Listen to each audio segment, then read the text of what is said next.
संसार में कुछ चीजें ऐसी होनी ही चाहिए जो आपकी पकड़ से बाहर है, और जीवन की मूल्यवान से मूल्यवान चीजें आपकी पकड़ से बाहर ही है। जैसे मान लीजिए आपका जीवन, अब आप जीवन को कितना भी बचाओ, ये जीवन आपकी पकड़ से बाहर है, आप कुछ भी करके इसको नहीं बचा सकते। इसलिए परमात्मा ने जो मूल्यवान चीजें हैं वो आपकी पकड़ से बाहर रखी हैं, तभी इन चीजों का मूल्य है। ऐसे ही परमात्मा, आप सोचो कि आप परमात्मा को पा सकते हो, आपकी इतनी पुरुषार्थ है, आप उसको जान सकते हो, तो आप गलत समझ रहे हो। ये सबने कहा है, आप किसी भी बुक में पढ़ लीजिए, किसी भी ऐसे व्यक्ति को जिन्होंने परमात्मा को जाना है उनको पढ़ लीजिए, आपको उन्होंने यही कहा है कि आप यदि सोचते हो कि आप पा सकते हो, वो नहीं हो सकता।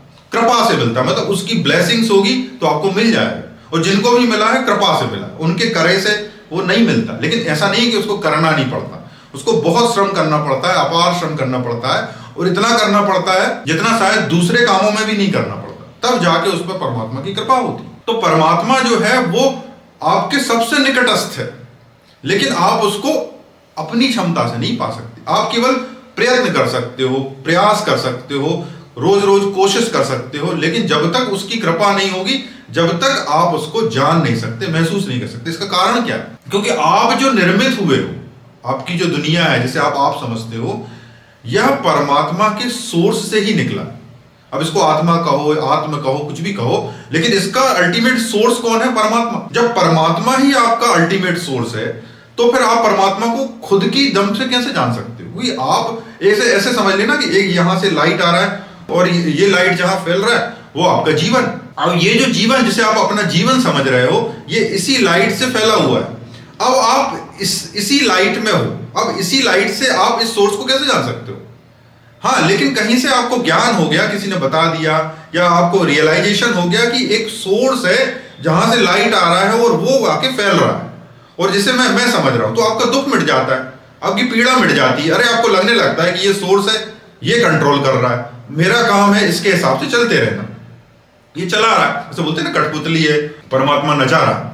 तो ऐसे ही यदि आपको पता चल गया कि कोई और सोर्स है और आप जो हो कठपुतली की तरह नाच रहे हो, तो कोई प्रॉब्लम नहीं होगी, जिंदगी बढ़िया चलने लगेगी, क्योंकि आपकी जो है ना मर्जी आ जाएगी। आपकी मर्जी अभी क्या है? आपको जीवन में भारीपन क्यों लगता है? आपको जीवन भारीपन, या मुझे जीवन भारीपन इसलिए लगता है कि हमें ऐसा लगता है कि जो हो रहा है वो परमात्मा की मर्जी से अलग हो रहा है, या परमात्मा की मर्जी अलग है, मेरी मर्जी है, तो घर्षण रहता है।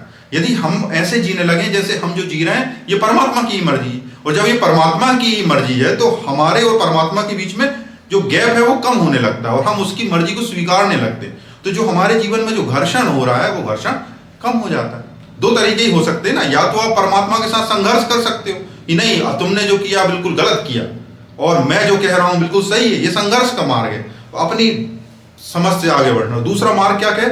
समर्पण का मार्ग है कि तुम जो कर रहे हो ठीक कर रहे हो, और उसी सहारे बहते चले जाना। तो इसमें बिल्कुल संघर्ष नहीं, इसमें स्वीकार है कि जो तुम करवा रहे हो मैं कर रहा हूं, मैं कठपुतली की तरह, या मैं कुछ भी कह लो उसको, मैं अपना कार्य करता चला जा रहा हूं क्योंकि तुम करवा रहे हो, है ना। तो ये वो भजन है ना बड़ा अच्छा कि मेरा राम की कृपा से सब काम हो रहा है, तो उसका फीलिंग यही है कि जो परमात्मा का सोर्स है वो आपसे काम करा रहा है और आप करते चले जा रहे हो, और इसको करने में क्या होता है? फिर संघर्ष नहीं होता। यदि आप परमात्मा की मर्जी के खिलाफ खड़े हो कि जो भी है बिल्कुल गलत है और मुझे कुछ और चाहिए था और तुमने कुछ और दिया, तो आपके जीवन में बहुत द्वैत हो जाता है, संघर्ष हो जाता है और दुख आ जाता है, और आप इससे लड़ने में बहुत सारी शक्ति नष्ट करते हो। तो जितने भी समझदार लोग हैं उन्होंने यही कहा है कि यदि आप ईश्वर की मर्जी को स्वीकार कर लो और उस धार में बहने लगो जहां ईश्वर आपको बहाए ले जा रहा है, तब आपके जीवन में ना केवल संघर्ष कम हो जाएगा, बल्कि आपके नए नए द्वार खुलते चले जाएंगे। यदि आप परमात्मा से लड़ रहे होते तो ये ऐसी ही चीज है जैसे आज की जमाने में कोई शासन से लड़ रहा हो। अब कोई शासन से लड़ रहा हो तो डेफिनेट सी बात है उसको दिन रात घर्षण होगा और उसकी प्रोग्रेस रुकेगी। ये बिल्कुल होता है, आपके देख लीजिए, आप कहीं भी व्यक्ति हो, यदि मान लीजिए कि आसपास कोई विधायक है, विधायक से आप लड़ने लगे तो आपकी सारी एनर्जी तो उस लड़ने में खर्च हो जाएगी। इसका मतलब ये नहीं कि लड़ो मत, अन्याय के खिलाफ आपको लड़ना भी है, लेकिन आपकी एनर्जी क्या होगी? वेस्ट होगी। और यदि आप विधायक जी से मिल जाते हो तो क्या हो जाता है? आपकी एनर्जी बढ़ जाती है, अब आपके बहुत सारे काम बनने लगते हैं। तो परमात्मा जो है सुप्रीम विधायक है, उससे बड़ा तो कोई विधायक नहीं है। उसकी मर्जी से आपने अपनी मर्जी मिला ली तो क्या हुआ? आपके सारे बिगड़े काम बनने लगेंगे, फिर कोई काम बिगड़ा रहेगा ही नहीं। यदि मान लो कुछ बिगड़ा भी हुआ है तो भी वो बना ही हुआ है और आप आगे बढ़ते चले जाओगे। आपके आगे बढ़ने की संभावनाएं दिन और रात बढ़ती चली जाएंगी, क्योंकि परमात्मा की फैलने की रफ्तार आपकी रफ्तार से कई गुनी ज्यादा है। वो इतनी स्पीड से फैल सकता है, इतनी स्पीड से आप नहीं फैल सकते। लेकिन चूंकि आप खड़े होते हो ना, आप खड़े होते तो आपको लगता है कि आप बड़ा स्ट्रांग अपना डिसीजन ले रहे हो, लेकिन आप खड़े होके परमात्मा के द्वार में आप रुकावट बन रहे हो। ये ऐसे ही है जैसे कि मान लीजिए कि कहीं से अच्छे से कोई चीज मिलनी हो और आप उसमें रुकावट बन के खड़े हो जाते हो। उसी को बोलते हैं ना कि आप रास्ते में आ गए हो। रास्ते में क्यों आ जाते हो? क्योंकि आपका ईगो हो जाता है कि मैं हूं। तो वो कबीरदास जी ने कहा है, जा में दो ना समाए, प्रेम गली अति सांकरी, जा में दो ना समाए। मतलब इसमें दो नहीं आ सकते। जितना आपका अहंकार आ जाता है, आ जाता है, उतना ही परमात्मा का प्रकाश जो है फैलने में तकलीफ होती है, और आपके जीवन में उतनी ही शांति कम हो जाती है, उतनी ही अशांति बढ़ जाती है, उतना ही शोरगुल बढ़ जाता है, उतनी ही तकलीफ बढ़ जाती है। तो यदि आप चाहते हो कि आपके जीवन में कोई शोरगुल ना हो और आपके अंदर कोई घर्षण ना हो, आपके अंदर आनंद हो, शांति हो, प्रेम हो, सद्भाव हो, मैत्री हो, जो जो आप किताब में पढ़ते हो वो आपके जीवन में हो, तो आपको परमात्मा की मर्जी से शामिल होना पड़ेगा। और परमात्मा की मर्जी ये तो कहती नहीं कि रजाई ओढ़ के सोते रहो। ऐसा तो कहीं कहा है किसी ने कि परमात्मा, आपके भीतर से ऐसी आवाज उठी है कि रजाई ओढ़ के सोते रहना ही जीवन का सबसे अच्छा है। आपके भीतर से भी यही आवाज उठती कि परिश्रम करना बुरा नहीं है, परिश्रम करना चाहिए।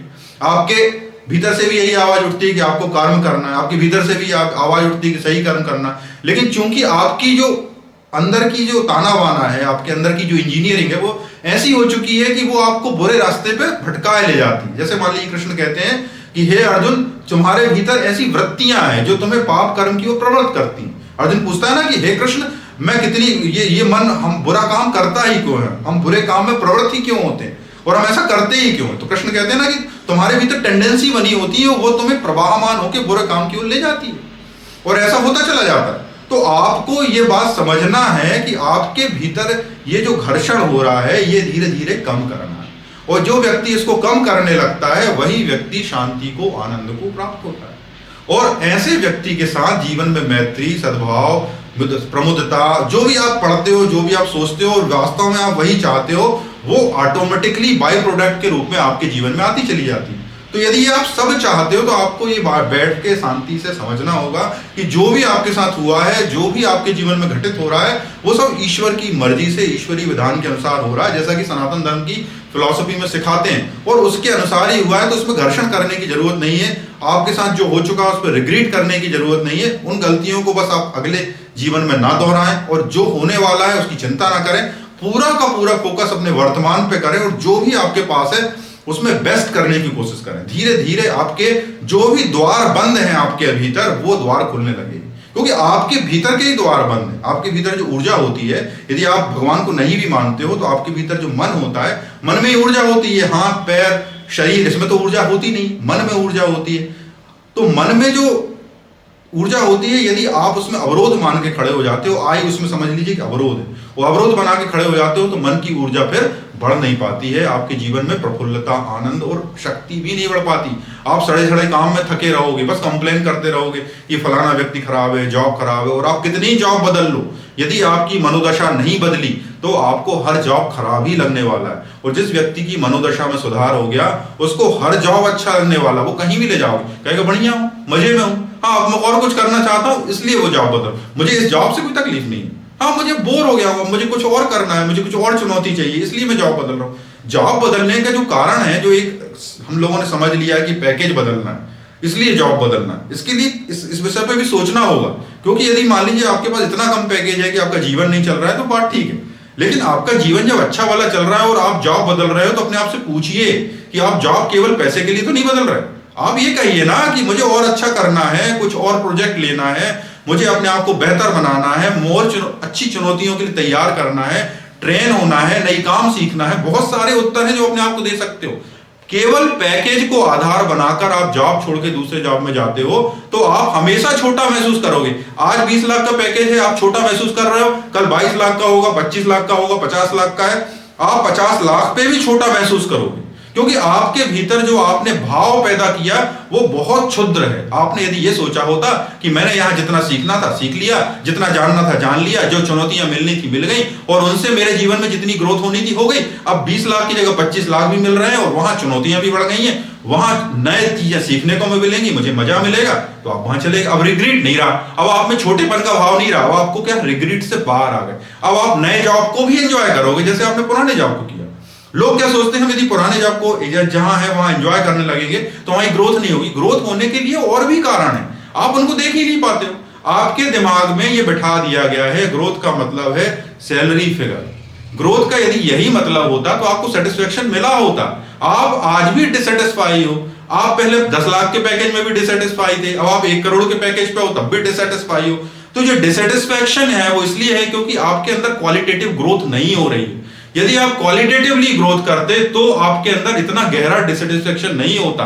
और मनी को आप यदि केवल आधार बनाए हुए हो तो आपके अंदर क्वालिटेटिव ग्रोथ नहीं होगी और आप जो है हमेशा डिससेटिस्फाई रहोगे। मेरा मतलब है आपके अंदर की स्थिति से, मेरा मतलब बाहर की स्थिति से नहीं है। आप हो सकता है बहुत अच्छी गाड़ी खरीद लो, आप सारे लोन चुका दो, लेकिन आपके भीतर जो व्यथा है, आपके भीतर जो तकलीफ है, आपके भीतर जो पीड़ा है वो कम नहीं होगी। आपको पीड़ा हटानी है तो अपना नजरिया बदलना होगा, अपने नजरिए को ऊंचे आयाम देने होंगे। जब आप ऊंचे आयाम दोगे या ऐसे आयाम दोगे जो संतुष्टि की ओर जाते हैं, तभी आपके जीवन में आप इस तरह का सुख और संतुष्टि और शांति पा सकते हो। तो मेरी इच्छा है कि आप सभी के जीवन में सुख आए, शांति आए, आनंद आए। सुनने के लिए बहुत बहुत धन्यवाद। हरे कृष्ण।